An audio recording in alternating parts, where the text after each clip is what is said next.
السلام علیکم ناظرین، پروگرام فیکٹ میٹرز کے ساتھ میں ہوں سوزین جہان خان۔ پروگرام کا آغاز اس افسوسناک خبر سے ہے جو کہ اب سانحہ گل پلازا کی شکل اختیار کر چکی ہے۔ 2 روز قبل کراچی کے ایم اے جناح روڈ پر واقع گل پلازا میں آگ لگنے اور عمارت کے مکمل تباہ ہونے سے ہلاکتوں کی تعداد اب بڑھ کر 26 سے زائد ہو چکی ہے، جبکہ 65 سے زائد افراد اب بھی لاپتہ بتائے جا رہے ہیں۔ آگ کی شدت اتنی زیادہ تھی کہ اس کو بجھانے میں 30 سے زیادہ گھنٹے لگے، جبکہ اب بھی وہاں امدادی کارروائیاں جاری ہیں۔ تباہ ہونے والے پلازے کے باہر کھڑے لاپتہ افراد کے لواحقین کی آس اب بھی نہیں ٹوٹی ہے۔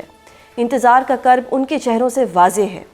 انسانی جانوں کے ضیاع کے علاوہ اس افسوسناک واقعے میں بڑے پیمانے پر دکانوں اور ان میں موجود سامان کے مکمل جلنے کے باعث ہونے والے نقصان کی مالیت اربوں روپے میں بتائی جا رہی ہے۔ سندھ حکومت نے متاثرین کو امدادی رقم دینے کے ساتھ ساتھ گل پلازا کی نئے سرے سے تعمیر کا اعلان کر دیا ہے، جبکہ آج ہی صوبائی حکومت نے اس واقعے کی جوڈیشل انکوائری کروانے پر آمادگی بھی ظاہر کر دی ہے۔ ہر بڑے سانحے کی طرح یہ سانحہ بھی اپنے پیچھے بہت سارے سوال چھوڑ گیا ہے کہ آخر 1000 دکانوں والے پلازے میں 1200 دکانیں کیسے بن گئیں، اور اب پاکستان کی سب سے بڑے شہر کی 265 کمرشل عمارتیں فائر سیفٹی ایگزٹ کے بغیر کیوں ہیں۔ اس حوالے سے گفتگو کرنے کے لیے ہمارے ساتھ موجود ہیں پاکستان پیپلز پارٹی کے سینئر رہنما اور سندھ کے وزیر بلدیات سید ناصر حسین شاہ۔ بہت شکریہ سر پروگرام میں اپنا قیمتی وقت دینے کے لیے۔ ناصر صاحب، 48 گھنٹے گزر چکے ہیں سانحہ گل پلازا کو، جس میں یہ بتایا جا رہا ہے کہ 26 سے زائد افراد جو ہے وہ جاں بحق ہو چکے ہیں اور 65 سے زائد افراد جو ہیں وہ ابھی تک مسنگ ہے۔ بتائیے گا کہ ریسکیو کے حوالے سے کن مشکلات کا سامنا ہے؟ بسم اللہ الرحمن الرحیم، اللہم صلی علی محمد و آل محمد۔ انتہائی افسوسناک واقعہ ہوا ہے، دل دہلانے والا، اور سب کے دل بہت دکھی ہیں، اور جتنی جانوں کا نقصان ہوا ہے، یا بھی جس طرح آپ خود کہہ رہی ہیں کہ کافی ابھی تک مسنگ ہیں، ان کے لیے سرچ آپریشن اور جاری ہے وہاں پہ۔ اور یہ اچانک ہی یہ واقعہ ہوا اور فوری طور پر ہی جو گاڑیاں تھیں فائر بریگیڈ کی اور دیگر وہ وہاں پہ پہنچی، لیکن بہت شدید قسم کی آگ تھی اور جس نوعیت کی تھی تو اس کے لیے زیادہ سپورٹ چاہیے تھی، تو انہوں نے جو پہلے لوگ پہنچے انہوں نے پھر دوسروں کو بھی بتایا، اور پھر KMC 1122 اور پھر سول ایویشن، نیوی، سب نے مل کر وہاں پہ یہ کام کیا ہے، بلکہ ابھی تک وہاں پہ کام جاری و ساری ہے۔ تو سب لوگ اس میں لگے ہوئے ہیں۔ آج چیف منسٹر صاحب نے پہلے کل وہاں پہ وزٹ بھی کیا اور آج میٹنگ بھی کی، جو ہمارے بزنس کمیونٹی کے لوگ ہیں اور جو گل پلازا کے صدر ہیں اور دیگر لوگ، سب کے ساتھ دیکھیں، جانوں کا کوئی نعم البدل تو نہیں ہوتا، نہ ہی ان کا مداوع کیا جا سکتا ہے، لیکن خاندان اور فیملی کی تھوڑی جو سپورٹ کرنے کے لیے 1 کروڑ پہ فی کس کا اعلان بھی کیا ہے چیف منسٹر صاحب نے، اور پھر جن لوگوں کا نقصانات ہوئے ہیں ان کے لیے بھی بزنس کمیونٹی کو کہا ہے کہ وہ ان کا تخمینہ لگائیں، اندازہ لگائیں کہ اس میں بھی سندھ گورنمنٹ ان کی مکمل طور پر ہیلپ کرے گی۔ پہلے بھی اسی طرح کا کچھ واقعات ہوئے تھے، تو پریزیڈنٹ آصف علی زرداری صاحب اور چیئرمین بلاول بھٹو زرداری صاحب کی خصوصی ہدایات پر CM سندھ اور سب نے مل کر ان سب کا سپورٹ کیا، اور بزنس کمیونٹی کو ہی ہم آگے رکھتے ہیں اور وہ فنڈز بھی انہی کو دیتے ہیں۔ بلکہ میں آپ کو بتاتا چلوں، جب پہلے واقعہ ہوا تھا اور ان کے فنڈز دیے گئے تو اس میں بعد میں انہوں نے سیونگ کر کے بھی دی، پھر دوبارہ کوئی ایک تھوڑا چھوٹا حادثہ ہوا تھا تو وہاں بھی ان کو ہم نے سپورٹ کی۔ تو اس میں ہم لوگ کام کر رہے ہیں، ان کی انکوائری کے لیے بھی کہہ دیا گیا ہے، اور پھر آئندہ اس طرح کی صورتحال پیدا نہ ہو اس کے لیے فوری طور پر جتنے بھی اس طرح کی عمارتیں ہیں وہاں پہ فائر الارم لگانے کا کہہ دیا گیا ہے کہ وہاں پہ فوری طور پر لگا دیے جائیں، اور بھی جو بھی اس طرح کے ایکوپمنٹس چاہیے، فائر ایکسٹنگوشر جو فوری طور پر وہاں پہ ہوتے ہیں۔ بدقسمتی سے اس پلازا میں اس طرح کی کوئی بھی چیز وہاں پہ نہیں تھی، بلکہ انکوائری ہو رہی ہے، بہت سارے فیکٹس جو ہیں وہ سامنے آئیں گے۔ صحیح۔ ناصر صاحب، یہ ہائی کورٹ میں 2023 میں ایک رپورٹ سبمٹ ہوئی تھی جس میں یہ بتایا گیا تھا کہ 265 عمارتوں میں سے 155 ایسی ہیں جن میں نہ فائر الارمز ہیں، نہ اسموک ڈیٹیکٹرز ہیں، نہ فائر سیفٹی ایگزٹس ہیں۔ تو یہ 3 سال ہم نے ویٹ کیا کہ جی چلیں 3 سال کچھ نہیں ہوا، آگے بھی کچھ نہیں ہوگا، ایسے چلتا رہے گا، یا ابھی دوبارہ بھی ہم ویٹ کریں گے؟ اگر 3 سال پہلے ایک رپورٹ آ گئی تھی تو اس پہ عمل درآمد کیوں نہیں ہوا، اور اب کس کو ذمہ دار کہا جائے گا جب اتنے لوگوں کی جان چلی گئی، اتنے لوگ مسنگ ہیں؟ دیکھیں، اس میں کسی کو بھی بری الذمہ ہم نہیں کہتے کہ گورنمنٹ اس سے بری الذمہ ہے، ہم بھی اس میں اپنا سمجھتے ہیں جو بھی ہے، لیکن اصل جو لوگ ہیں وہ جو انکوائری ہوگی اس میں ساری چیزیں سامنے آئیں گی، تاکہ یہ ایک آئی اوپنر بھی ہے۔ پہلے بھی اس طرح کی چیزیں ہوئیں، تھوڑی دنوں تک سب لوگ بڑا سرگرم رہتے ہیں، پھر وہ معاملہ جیسے ٹھنڈا ہوتا ہے تو پھر ادھر ادھر چیزیں ہو جاتی ہیں۔ لیکن اس دفعہ چیف منسٹر صاحب نے پراپر اس پہ ایک کمیٹی بھی بنائی ہے تاکہ اس کو سارے اسٹیپس لیے جائیں تاکہ آئندہ ایسی کوئی بھی صورتحال نہ ہو۔ صحیح، تو سر آپ نے ابھی انکوائری کی بات کی اور پھر جوڈیشل انکوائری بھی آپ نے کہا، اس کا مطالبہ کیا کہ انکوائری ہونی چاہیے۔ ڈو یو تھنک کہ نیئر فیوچر جو ہے یہ جوڈیشل کمیشن کا نوٹیفیکیشن ہو جائے گا؟ دیکھیں، ابھی تو جو بزنس کمیونٹی کے لیے نے سجیسٹ کیا فرینزک انکوائری کے لیے، جو لاہور میں جو ہے ایک آفس ان کے تھرو پہلے تو اس فیز میں جا رہے ہیں، اس کے بعد اگر کوئی مطمئن نہیں ہوتا تو اس لیے ہم نے کہا کہ ہم تو اس میں حاضر ہیں، اگر بعد میں جوڈیشل کمیشن کی ضرورت پڑتی ہے، جوڈیشل انکوائری کی ضرورت پڑتی ہے تو وہ بھی کرائیں گے، لیکن فی الحال جو بزنس کمیونٹی نے ہی سجیسٹ کیا ہے وہ انکوائری کروا رہے ہیں۔ صحیح سر، ایک اور بات بھی بہت سی جگہوں پہ ہو رہی ہے، ٹی وی پہ بھی کہا جا رہا ہے کہ جو فائر بریگیڈ ہے وہ بہت دیر سے پہنچی، اور جب وہ پہنچی تو کچھ ٹائم بعد اس کا پانی بھی ختم ہو گیا۔ سر، جو آپ کی تحقیقات ہیں وہ اس معاملے میں کیا کہتی ہیں؟ دیکھیں، وہ تمام چیزیں آن ریکارڈ ہیں، اور آج اس بات کا بزنس کمیونٹی نے بھی کہا کہ فوری رسپانس آیا تھا۔ جو قریبی فائر بریگیڈ کی گاڑیاں تھیں وہ 15 منٹ کے اندر 10 سے 15 منٹ میں وہاں پہنچ چکی تھیں، اور انہوں نے ہی جب اس کا اندازہ لگایا تو پھر دوسروں کو کال دی کہ بھئی آپ آئیں، یہ بہت زیادہ سیریس نوعیت کی جو ہے یہ آ گئے، تو پھر دیگر لوگ بھی وہاں پہ پہنچے، اور پھر وہاں پہ 24 سے زیادہ فائر بریگیڈ کی گاڑی اور اسنارکلز وہاں پہ تھی، 100 جو تھے کے ایم سی کے فائر فائٹر وہاں پہ تھے، 1122 کے بھی 100 کے قریب لوگ تھے وہاں پہ جنہوں نے یہ سارا کام وہاں پہ کیا۔ پھر سول ایویشن سے بھی سپورٹ مانگی گئی، نیوی سے بھی، تو ان سب نے وہاں پہ مل کر کام کیا، بلکہ ہمارا ایک فائر فائٹر شہید بھی ہوا ہے۔ ظاہر ہے وہ کام کر رہے تھے اور لوگوں کی جانیں بچا رہے تھے اور آگ بجھا رہے تھے، تو اسی میں یہ سلسلے بھی ہوئے۔ تو وہ جو بات کی جا رہی ہے کہ 1.5 گھنٹے بعد پہنچی یا پانی ختم ہو گیا، ایسا نہیں تھا، گاڑیاں فوری پہنچی تھیں، لیکن پھر یہ آپ کے علم میں ہے کہ ایک دم سے وہاں پہ کراؤڈ ہو جاتا ہے، میڈیا کی گاڑیاں آ جاتی ہیں، دیگر لوگ آ جاتے ہیں، تو ان کو آنے جانے میں ضرور دقت ہو رہی تھی، مسائل ہو رہے تھے۔ ادروائز گاڑیاں بھی وہاں تھیں اور وہ اپنا کام بھی کر رہی تھیں، لیکن آگ ایسی نوعیت کی تھی کہ جو آپ کے علم میں ہے کہ ابھی تک بھی مکمل طور پر اس پہ قابو پایا نہیں جا سکا۔ صحیح سر، تاجر ورثہ کا تو چلے نقصان ہو گیا، تاجر عام یہ گلہ کر رہی ہے کہ میئر کراچی 23 گھنٹے کی تاخیر کے بعد وہاں پر پہنچے۔ سر، اس کے بارے میں کیا کہیں گے؟ کیونکہ لوگوں کو ایک دلاسا چاہیے ہوتا ہے اپنے ریپرزنٹیٹیو سے، اگر وہی اتنے گھنٹوں بعد آئیں گے تو اس کی کوئی جسٹیفیکیشن تو نہیں ہوگی۔ دیکھیں، میئر صاحب اسی وقت آن لائن ان کے ساتھ رابطے میں تھے، وہ اتفاق سے ایک سیمینار کے لیے اسلام آباد پہنچے تھے، اور پھر نیکسٹ جو ان کو فرسٹ فلائٹ ملی اس سے وہ واپس آئے، وہ ان کے ساتھ رابطے میں تھے۔ وہاں پہ ڈپٹی میئر بھی گئے، ہمارے جو کیبنٹ کے ممبر ہیں علی راشد صاحب وہ وہاں پہ تھے، ہمارے ایم پی ایز آصف اور دیگر بہت سارے لوگ وہاں پہ تھے۔ تو ہم اپنے بھائی بہنوں کو تنہا نہیں چھوڑتے، اور پھر سعید غنی صاحب بھی پہنچے، سی ایم صاحب بھی گئے، دیگر سب لوگ بھی گئے، اور جیسے ہی میئر صاحب آئے وہ فوراً وہاں پہ پہنچے، لیکن وہ رابطے میں تھے اور سب لوگ اپنا کام کر رہے تھے۔ چیف منسٹر صاحب انسٹرکشنز دے رہے تھے، دیگر جو ہماری انتظامیہ ہے، چیف سیکرٹری صاحب وہاں پہ پہنچے، کمشنر وہاں تھے، ڈپٹی کمشنر اور دیگر سارے لوگ وہاں پہ تھے، کام کر رہے تھے اپنا۔ صحیح سر، یہ بلڈنگ جو تھی گل پلازا، یہ 1995 میں تعمیر ہوا تھا اور اس میں 500 دکانوں کی اجازت تھی۔ ڈیفینیٹلی جو میپ تھا اس وقت کے ڈی اے نے جو پرمیشن دی ہوگی، لیکن پھر 1200 دکانیں بن گئیں۔ سر، کیا ان کو کوئی لک آفٹر کرنے والا نہیں تھا؟ سندھ بلڈنگ کنٹرول ان کو نہیں دیکھ رہی تھی، کے ڈی اے کو نہیں پتا تھا، یا سندھ حکومت کی ناک کے نیچے کمرشل عمارتوں میں اتنا کچھ ہو رہا تھا اور کسی کو معلوم ہی نہیں تھا؟ دیکھیں جو ابتدائی رپورٹ ہم نے منگوائی ہے میں آپ کے ساتھ شیئر بھی کر دوں گا، اس میں یہ بات سامنے آئی ہے کہ جیسا آپ کہہ رہی ہیں ویسے ہی تھا اور کم دکانوں کی تھی، بعد میں ان کو زیادہ دکانیں بنائی گئیں اور پھر ان کو ریگولرائز کر دیا گیا 2003 میں. تو یہ ایشو ضرور ہوا ہے، لیکن پھر ان کو کیونکہ ریگولرائز کر دیا گیا تھا تو اس لیے دیگر ادارے اس میں کچھ نہیں کر پا رہے تھے. صحیح سر، اب اس کے لیے جو ذمہ داران ہیں ان کو کوئی سزا دی جائے گی، کیا ہوگا؟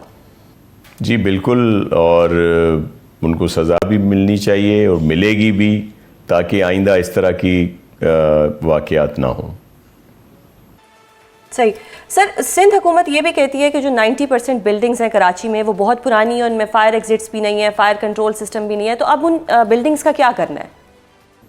دیکھیں ایک تو کافی عرصے سے جو بھی نئی اپروولز آ رہی ہیں اس میں اس کو کمپلسری کیا گیا ہے کہ اس طرح کی تمام چیزیں ان کے پاس ہونی چاہیے تاکہ خدا نخواستہ کوئی ایسی صورتحال ہو تو فوری قابو پا لیا جائے. لیکن جہاں پہ نہیں ہے اس پہ جیسے میں نے ابھی آپ سے کہا کہ آج والی میٹنگ میں یہ فیصلہ ہوا ہے کہ پہلے طور پر فرسٹ اسٹیپ کے طور پر فائر الارم وہاں پہ لگائے جائیں گے اور اس کے ساتھ ساتھ دیگر چیزیں بھی، تاکہ اگر کہیں پہ خدا نخواستہ ایسی صورتحال ہوتی ہے تو فوری طور پر اس کو قابو پا لیا جائے. یہ بھی ایک دکان پہ تھوڑا سا ایشو ہوا تھا، اگر یہ وہاں پہ اس طرح کی چیزیں ہوتی تو یہ وہاں پہ اتنا زیادہ نقصان نہ ہوتا. ناصر صاحب، اب حکومت سندھ نے گل پلازا کو نئے سرے سے تعمیر کرنے کا پلان بنا لیا ہے، اور اب اس کا ٹائم فریم کتنا ہوگا؟ دیکھیں ایک تو فوری طور پر تو جو یہ ہمارے جن لوگ دوستوں کا بھائیوں کا نقصان ہوا ہے اس کو ازالہ کرنے کی کوشش کی جا رہی ہے اور اس کو دوبارہ ضرور بنایا جائے گا، لیکن اس میں ٹائم لگے گا. تو فوری طور پر کوشش کر رہے ہیں کہ ان کو کہیں پہ نعم البدل دیا جائے، متبادل کوئی جگہ فراہم کی جائے جہاں پہ وہ اپنا کاروبار کر سکیں اور ان کو مالی سپورٹ بھی کی جائے. اب سر یہ جو متاثرہ خاندان ہیں اور یہ جتنے بھی لوگ اس میں متاثر ہوئے ہیں ان کا ازالہ کس طرح سے کیا جائے گا؟ کیا میکینزم ہے حکومت کے پاس؟ جی اس کے لیے جیسے میں نے آپ سے کہا کہ سی ایم صاحب نے ایک کمیٹی بنائی ہے بزنس کمیونٹی کے اوپر ہی، چیمبر آف کامرس اور دیگر جو بھی لوگ ہیں اس میں وہ شامل ہیں، وہی اسیس کریں گے اور وہ فنڈز بھی ان کو دیے جائیں گے اور تب تک متبادل جگہ بھی فراہم کی جائے گی تاکہ وہ اپنا فوری کاروبار شروع کر سکیں، اور جب تک گل پلازا دوبارہ بنتا ہے یا وہاں پہ دوبارہ اس کو بنایا جائے. سر سندھ حکومت نے کیا سیکھا اس واقعے سے؟ کیونکہ ہم نے دیکھا ہے کہ ہر دفعہ کوئی نہ کوئی واقعہ ہوتا ہے اور وہ آخری نہیں ہوتا، اس کے بعد مزید واقعات بھی ہوتے ہیں، تو کوئی 3 بڑے سبق جو سندھ حکومت نے سیکھے ہوں. جی دیکھیں ایک تو جزا اور سزا آپ دیکھیں گی کہ جب یہ انکوائری رپورٹ آئے گی تو اس میں اس کو کیا جائے گا، اور پھر آئندہ ان چیزوں کا خیال رکھا جائے گا. نئی جو بھی عمارتیں بنیں گی وہاں پہ تو آلریڈی لاگو ہے، اب جو بھی پرمیشنیں دی گئی ہیں ان میں اس چیز کو انشور کیا گیا ہے کہ یہ چیزیں ضرور ہوں. لیکن جہاں پہ جو پرانی عمارتیں ہیں، پلازا ہیں، اس طرح کی جگہیں ہیں، وہاں پہ جیسے میں نے کہا کہ فائر الارم اور دیگر چیزوں کو یقینی بنانے کے لیے اقدامات کیے جائیں گے. صحیح سر، ویسے تو بہت افسوسناک واقعہ ہوا ہے کراچی میں، لیکن ایک پولیٹیکل کوشچن آپ سے کرنا چاہتی ہوں کہ بلاول صاحب نے سندھ حکومت کی کارکردگی پر ایک بڑی ڈیٹیل بریفنگ دی اور وہ انہوں نے ایوان صدر کو استعمال کیا جس پہ بہت تنقید ہوئی. آپ کی کیا رائے ہے اس پر؟ دیکھیں ایوان صدر جو ہے وہ چاروں صوبوں کے لیے حاضر ہے، اگر پنجاب بھی آ کر وہاں پہ کرنا چاہے تو ایوان صدر کے دروازے کھلے ہیں، اسی طرح بلوچستان بھی اور دیگر بھی. تو اس میں کوئی وہ مذائقہ نہیں ہے. یہ کسی انڈین ایمبیسی میں تو نہیں کی جا کے چیئرمین بلاول بھٹو صاحب نے یہ بریفنگ، جو کسی کو اعتراض ہونا چاہیے، اور اگر ریکویسٹ کریں گے کوئی بھی پروونس تو ان کو پلیٹ فارم مہیا کیا جائے گا پریزیڈنٹ صاحب کی طرف سے. یہ ہے سب کے لیے آفر. بہت شکریہ ناصر صاحب پروگرام میں اپنا قیمتی وقت دینے کے لیے. ناظرین، آپ نے سنا کہ ناصر صاحب نے اعلان کیا ہے کہ سندھ حکومت فوری طور پر جتنے بھی بڑے کمرشل پلازاز ہیں ان میں فائر الارمنگ سسٹم لگانے جا رہی ہے، اور ساتھ ہی انہوں نے یہ اعلان بھی کیا ہے کہ اس تمام واقعے کی جوڈیشل انکوائری کروانے کو بھی سندھ حکومت تیار ہے. اور اب پروگرام میں بات ہوگی سیاسی فرنٹ کی، کہ جس میں محمود خان اچکزئی کا بطور قومی اسمبلی اپوزیشن لیڈر نوٹیفیکیشن جاری ہونے کے بعد پی ٹی آئی کی نظریں اب اگلے مشن پر ہیں. پی ٹی آئی سینٹ میں اب علامہ راجہ ناصر عباس کے بطور اپوزیشن لیڈر نوٹیفیکیشن اجرا کے لیے متحرک ہے، اور آج سینیٹر علی ظفر نے اس حوالے سے چیئرمین سینٹ کو خط بھی لکھ دیا ہے کہ یہ تقرری جلدی کی جائے. اسی تناظر میں حکومت اور اپوزیشن اراکین کی چیئرمین سے آج ملاقات بھی ہوئی ہے، جس میں میڈیا رپورٹس کے مطابق علامہ راجہ ناصر عباس کا بطور سینٹ اپوزیشن لیڈر نوٹیفیکیشن جاری کرنے پر اتفاق ہو گیا ہے۔ اس کے ساتھ ساتھ اب یہ سوال بھی اٹھ رہا ہے کہ نئے اپوزیشن لیڈر کی تقرری کے بعد کیا مذاکرات کے فرنٹ پر پہلے پیش رفت ہوگی یا پھر اسٹریٹ موومنٹ والا معاملہ تیزی سے آگے بڑھے گا؟ اس ساری صورتحال پر گفتگو کرنے کے لیے ہمارے ساتھ موجود ہیں پی ٹی آئی کے سیکرٹری جنرل بیرسٹر سلمان اکرم راجہ صاحب۔ بہت شکریہ سر پروگرام میں اپنا قیمتی وقت دینے کے لیے۔ راجہ صاحب، سب سے پہلے تو یہ بتائیں کہ جے یو آئی یہ دعویٰ کر رہی ہے کہ محمود خان اچکزئی کا بطور اپوزیشن لیڈر نوٹیفیکیشن کروانے میں نواز شریف صاحب نے بنیادی کردار ادا کیا ہے، کیا واقعی ایسی کوئی بات ہے؟ دیکھیں، میرے علم میں ایسی کوئی بات نہیں ہے، اگر کچھ ہے اسے پردہ تو ہوگا۔ یہ بہرحال ایک آئینی تقاضا تھا، اس میں کوئی ایسی بات نہیں کہ کسی کی مہربانی کی ضرورت تھی۔ آئین تقاضا کرتا ہے کہ جب قومی اسمبلی کے یا سینٹ کے اپوزیشن کے ارکان کسی کو اپنا لیڈر نامزد کر دیں تو کوئی وجہ نہیں کہ اس کا نوٹیفیکیشن نہ ہو۔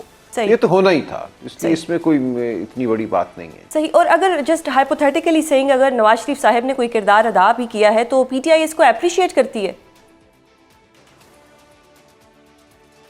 دیکھیں، یہ ایک آئینی ایک فریضہ تھا اسپیکر کا، اسپیکر نے اپنا آئینی فریضہ سر انجام دیا ہے، تاخیر سے دیا ہے، بہت تاخیر سے دیا ہے، تو اس میں کوئی ایسی بڑی بات مجھے نظر نہیں آتی کہ اس سے ہم کہیں کوئی بہت بڑا کوئی بریک تھرو ہو گیا ہے۔ بہرحال دیکھیں گے، نیک نیتی سے کام ہونا چاہیے، آئین اور قانون کے مطابق کام ہونا چاہیے اور معاملات کو آگے بڑھنا چاہیے۔ صحیح۔ راجہ صاحب، آج سینیٹر علی ظفر صاحب نے چیئرمین سینٹ کو ایک خط بھی لکھا، اس کے بعد اپوزیشن کی اور حکومت کی ملاقات بھی ہوئی۔ ڈو یو تھنک کہ علامہ راجہ ناصر عباس کا جو ایک نوٹیفیکیشن ہونا ہے بطور اپوزیشن لیڈر سینٹ، کیا وہ ہو جائے گا؟ ڈو یو ایگری کہ 24 گھنٹوں میں ہو سکتا ہے یا اس میں بھی تاخیر ڈالی جائے گی اور پھر کسی ایک اہم شخصیت کو کردار ادا کرنا پڑے گا اور پھر کوئی نوٹیفیکیشن ہوگا؟ کیا کہہ سکتا ہوں، یہ پھر ایک معمول کی بات ہے، یہ بہت پہلے ہو جانا چاہیے تھا، اب بھی فی الفور ہونا چاہیے۔ 24 گھنٹے میں ہوگا یا زیادہ میں ہوگا میں نہیں کہہ سکتا، کوئی اور اس میں کیا کردار ادا کرے گا، کسی کے کردار کی کوئی ضرورت نہیں ہے۔ یہ بڑا سادہ معاملہ ہے، اس کو فوراً ہو جانا چاہیے۔ صحیح۔ سر، اب جس طرح کے نوٹیفیکیشن اچکزئی صاحب کا تو ہو گیا ہے، علامہ راجہ ناصر عباس صاحب کا بھی ہو جائے گا، اس کے بعد کوئی ایسی سچویشن بن سکتی ہے کہ پی ٹی آئی نے جو استعفے دیے ہوئے ہیں قائمہ کمیٹیوں سے وہ استعفے واپس لے لیں؟ کوئی غور کیا جا سکتا ہے اس کے اوپر؟ اور کیا حکومت نے ایسی کوئی شرط رکھی ہے ان کے نوٹیفیکیشنز کے بدلے میں؟ نہیں، میرے علم میں ایسی کوئی شرط نہیں ہے، اور کمیٹیوں میں واپس جانا نہ جانا یہ عمران خان صاحب کا فیصلہ ہوگا، کسی اور کا نہیں۔ صحیح۔ اور سر، عمران خان صاحب سے تو آپ کی کوئی رسائی ہو نہیں رہی، ملاقات بھی نہیں ہونے دی جا رہی، تو ڈو یو تھنک کہ اچکزئی صاحب کو کوئی موقع دیا جائے گا کہ ان کی ملاقات ہو سکے خان صاحب سے، یا وہ کوئی ڈیٹیل ڈسکشن کر سکے؟ میں کیا کہہ سکتا ہوں، دیا جانا چاہیے، اس میں یہ حق ہے عمران خان کا، نہ صرف اچکزئی صاحب کو، ان کی بہنوں کو، بشرا بی بی کی بیٹیوں کو، عمران خان صاحب کے وکلاء کو، سب کو ان تک رسائی جو ہے دینا ایک قانونی آئینی فریضہ ہے، تو یہ کرنا ہوگا، جلد یا بدیر تو کرنا ہی ہوگا۔ وکلاء کے بغیر مقدمات آگے نہیں بڑھ سکتے، کسی مقدمے میں خان صاحب کی طرف سے کوئی جواب نہیں آ سکتا، بہرحال ہم دیکھیں گے۔ سر، یہ کویشچن میں نے اس لیے کیا ہے کیونکہ حکومت بڑی کلیئر ہے کہ 8 فروری سے پہلے خان صاحب کی کسی سے بھی ملاقات نہیں ہونے دیں گے، تاکہ خان صاحب کوئی 8 فروری کے لیے کوئی اسٹریٹجی نہ بتا دیں، کوئی روڈ میپ نہ دے دیں، تو اس لیے یہ سوال میں نے کیا۔ کہ میں کچھ نہیں کہہ سکتا کہ ہونے دی جائے گی یا نہیں ہونے دی جائے گی، یہ تو جو منصوبہ ساز ہیں، جو مسلط ہیں نظام پہ، ان کی سوچ پر منحصر ہے نا، تو ان کی سوچ کو میں تو نہیں جانتا۔ سر، اب کیا ٹاسک ہوگا؟ مطلب اپوزیشن لیڈر بھی اگر تعینات ہو جاتے ہیں، ایک سینٹ میں ہو جاتے ہیں اور ایک قومی اسمبلی میں ہو جاتے ہیں، تو اب کیا ٹاسک ہوگا کہ مذاکرات کیے جائیں گے یا اسٹریٹ موومنٹ کو آگے بڑھایا جائے گا؟ دیکھیں، ان تعیناتیوں کا کسی چیز پہ کوئی اثر نہیں ہے، جو کچھ بھی پی ٹی آئی نے کرنا ہے، جو عمران خان صاحب کا حکم ہے یا ہوگا، اس کے مطابق ہوگا۔ یہ تعیناتیاں اپنی جگہ ہیں، لیکن ہمارا جو لائحہ عمل ہے وہ پارٹی کے اندر اور عمران خان صاحب کی ہدایت کے مطابق طے ہوگا۔ صحیح۔ تو سر، ہدایت کے لیے بھی تو ان سے ملاقات ضروری ہے، اگر حکومت ملاقات ہی نہیں ہونے دے رہی تو پھر ہدایت کیا ہوگی، اور پھر اسٹریٹجی یا روڈ میپ کون بتائے گا کہ آگے پارٹی نے کیا کرنا ہے؟